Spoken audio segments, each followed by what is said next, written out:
The 2023 to 24 budget feels like a budget sanction for a private company and not a government one, says the opposition leader Animesh Deborma during the second budget session on Monday while discussing the 2023 to 24 budget in the Legislative Assembly. The second budget session was conducted on Monday. However, the Legislative Assembly remained silent because of the absence of Sudeep Burman. After the interrogation and answering session was over, a discussion was started on the budget session. At first, the opposition leader Animesh Deborma had started the discussion on the budget session. He stated that the 2023-24 budget feels like a budget sanction for a private company and not a government one. There is no such budget that will help to develop the people of the state in the 2023-24 budget. I can tell you, Honorable Deputy Speaker sir, মাননীয় মুখ্যমন্ত্রী আছেন, মন্ত্রী পরিষদের সদস্যগণ আছেন, এই বাজেটে এটা আমার কাছে মনে হলো এটা একটা এনজিওর বাজেট, নন গভর্নমেন্ট অর্গানাইজেশন। এখানে আমাদের ত্রিপুরা চ্যারিটেবল হেলথ অর্গানাইজেশন অর্কনির বলে একটা এনজিও আছে। এনজিওদের একটা বাজেটে কি হয়, রাজ্য সরকার বা কেন্দ্রীয় সরকার থেকে একটা অনুদান আসবে, এই অনুদানটাকে আমি কি করে কাজে লাগাবো, দ্যাট ইজ দি বাজেট। এবং শেষে খুব গ্রামাটিক্যালি তারা বলে যে this organization runs into no loss and no profit. আমাদের এই বাজেটে আমি বিরোধ করার জন্য কিন্তু এইগুলো বলছি না, ইউ জাস্ট সি এই যে মোটা একটা বই না হলো এক্সপেন্ডিচার, এর মধ্যে মোস্ট অফ দি আইটেমস আপনি দেখবেন CSS central sponsored scheme, 70-80% of the budget is full of CSS, মানে কার, কেন্দ্রীয় সরকার থেকে। এবং when I get to hear speeches from our honorable leaders যে ত্রিপুরাকে আমরা আত্মনির্ভর ত্রিপুরা করতে চাই, বামপন্থীরা 25 বছর ত্রিপুরা রাজ্যে তারা শাসন করেছে এবং ত্রিপুরাটাকে সর্বনাশ করে দিয়েছে, এটাই ছিল। আমিও বলেছি এই কথা, আমি বাদ করিনি সেখান থেকে, যদি ওনারা they are with us today, but when they were sitting there আমিও বলেছি আপনারা ত্রিপুরা রাজ্যটাকে সর্বনাশ করেছে। এই সর্বনাশ থেকে উত্তরণের জন্য ত্রিপুরাকে আত্মনির্ভরশীল ত্রিপুরা গড়ার লক্ষ্যে এখানে একটা পরিবর্তন হয়েছে 2018 সালে। তো আত্মনির্ভরশীল ত্রিপুরায় 5 বছর, দিস ইজ দি 6th ইয়ার ভারতীয় জনতা পার্টি এবং আইপিএফটির যে সরকার, এই সরকার থেকে আমার আশাটা ছিল কি, এট এ গ্ল্যান্সে আমি দেখেছি বাজেটটা কি, হোয়াট ইজ বাজেট। অনেকে আমাকে জিজ্ঞেস করে দাদা বাজেটটা কি, বাজেট আসলে অনেক ধরনের হতে পারে, কিন্তু ত্রিপুরা বিধানসভায় যে বাজেটটা হয়, এই বাজেটের মাননীয় অর্থমন্ত্রীর যে বাজেট ভাষণ, এই ভাষণের শেষের পাতায় একটা ভাষণে হোয়াট ইজ দি বাজেট, কোথা থেকে টাকা আসবে এবং কত বাজেট হবে, এটা লেখা হয়েছে ভেরি বিউটিফুলি। বাজেটটা হয় রেভিনিউ অ্যাকাউন্টের একটা, আর এটা হচ্ছে capital account. What is this revenue account? Revenue অ্যাকাউন্টটা হচ্ছে যেখানে আমার অ্যাসেট ক্রিয়েট হবে না, গুগল সার্চ করলেই পেয়ে যাব। ক্যাপিটাল অ্যাসেট, ক্যাপিটাল বাজেটটা হচ্ছে যেখানে আমার অ্যাসেট তৈরি হবে, বিল্ডিং হবে, সড়ক হবে, এই ধরনের অ্যাসেটের বাজেটগুলো ক্যাপিটাল বাজেটে রিফ্লেকশন হবে। রেভিনিউ বাজেটে কত টাকা আমি কোথা থেকে পাবো, কত টাকা খরচ করব, রিসিট এন্ড এক্সপেন্ডিচার। ক্যাপিটাল বাজেটে কি অবস্থা, কোথা থেকে আমি এই অ্যাসেট তৈরি করার টাকাগুলো পাবো, কোন খাতে ব্যয় হবে।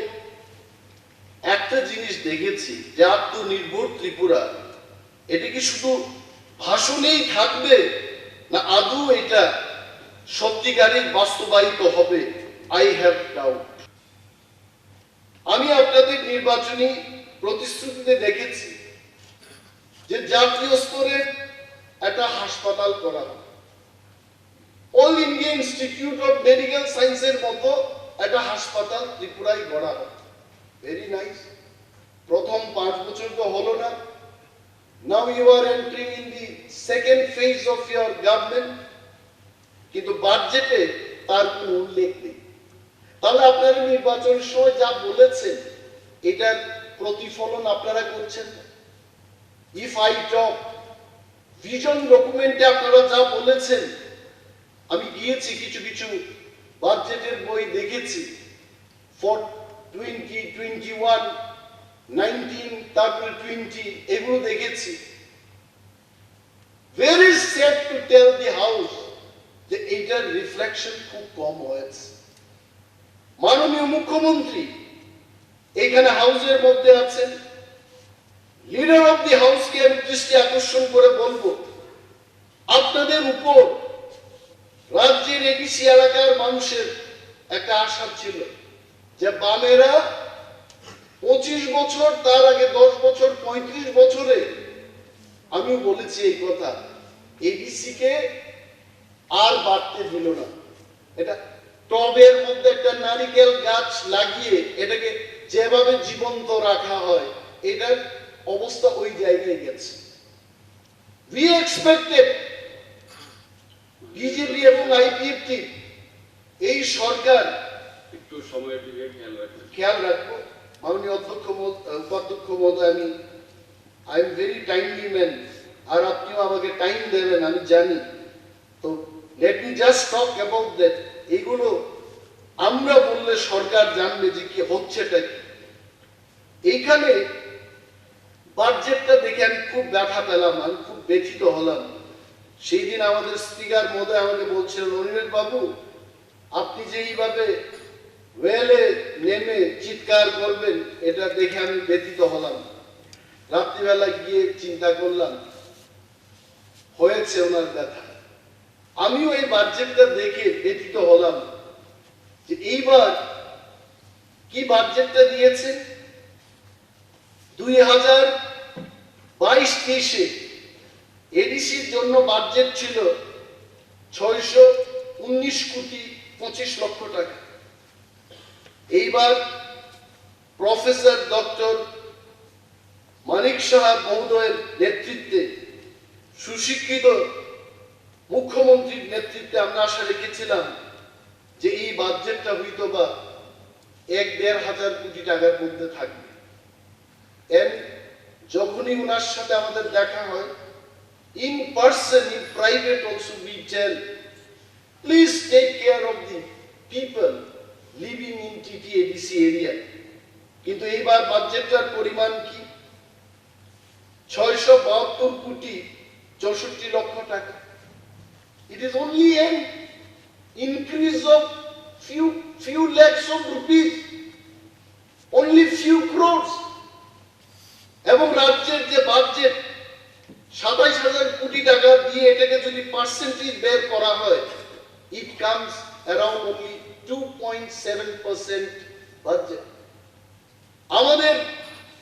আমাদের প্রচলিত প্রথা এই ত্রিপুরা রাজ্য সরকারের মধ্যে ছিল এবং আছে, বিশেষভাবে যারা বর্ষিয়ান লিডার, সরকার পরিচালনায় যারা অংশগ্রহণ করেছেন তারা জানবেন, টিএসপি ট্রাইবাল সাবপ্ল্যান বলে যে টাকা আছে, in every department 31% money has to be spent for the tribal people, that is called TSP. এই যে মাননীয় মুখ্যমন্ত্রী বা অর্থমন্ত্রীর মাধ্যমে এই বাজেটে যা যা বলেছেন যে আমরা কি বলে এডিসির উন্নয়ন করব বলে, সেখানে 1 কোটি টাকা ওয়াটার ফাউন্টেন তৈরি করার কথা বলছে। এখানে উল্লেখ আছে এই বাজেটের মধ্যে, only 1 crore for water fountain in ADC. এডিসির এই যে বাজেট 672 কোটি টাকা, এখান থেকে 580 কোটি টাকা চলে যাবে only for pensions and salaries. আর এবিসিতে স্যালারি দিতে পারছেন। এই মহতি হাউসের মধ্যে বলতে চাই, Honorable Finance Minister is here. I am sure Secretary of Finance is also sitting here. I would like to bring to your attention যেটা হবে কেন। আপনি ইউসির কারণে একটা ডেভেলপমেন্ট ফান্ডকে আটকে দিতে পারেন, but you can't stop the salary for the employees. কেন তাদের স্যালারিটা আটকানো হবে? Opposition leader Animesh Debarma further says that there is no such provision made for the 10 lakh unemployed youths of the state in this budget. There is not even a single industry in the state. As such horrible situation, why did there is no such provision made for the unemployed youths to take important measures in the budget? Likewise, opposition leader Animesh Debarma also demanded to initiate the earlier pension scheme by removing the present national pension scheme for the betterment of the government employees. রিটায়ারমেন্টে চলে যাবে 2032-33 সমস্ত figure দিয়ে বলেছে যে এতজন লোক রিটায়ারমেন্টে চলে যাবে। Now most important thing is recruitment. রিক্রুটমেন্টটাই হবে না, দপ্তরগুলো কি করে চলবে, মানুষের সাথে কিভাবে কাজ হবে, বেকাররা যাবে কোথায়? এখানে কোন এক জায়গায় বাজেট ভাষণে বলেছেন যে যুবকদের জন্য স্কিল ডেভেলপমেন্ট 115 নম্বরে। বিগত 5 বছরে রাজ্যে 22,000-এর বেশি সংখ্যক যুবক যুবতীকে বিভিন্ন দক্ষতা অর্জনের প্রশিক্ষণ দেওয়া হয়েছে।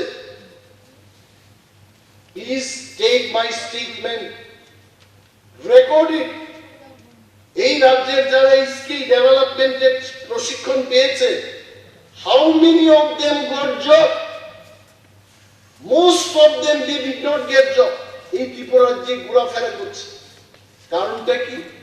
কারণটা হচ্ছে যারা স্কিল ডেভেলপমেন্টের ট্রেনিংটা দেবে তাদের ঠিকই উপার্জন হয়েছে, but the quality of training এটাতে এমন পর্যায়ে এই কোয়ালিটি দিয়ে বাইরের কোম্পানিগুলোতে, কর্পোরেট হাউসগুলোতে চাকরি পাওয়ার সেই স্ট্যান্ডার্ডটা তাদের নেই।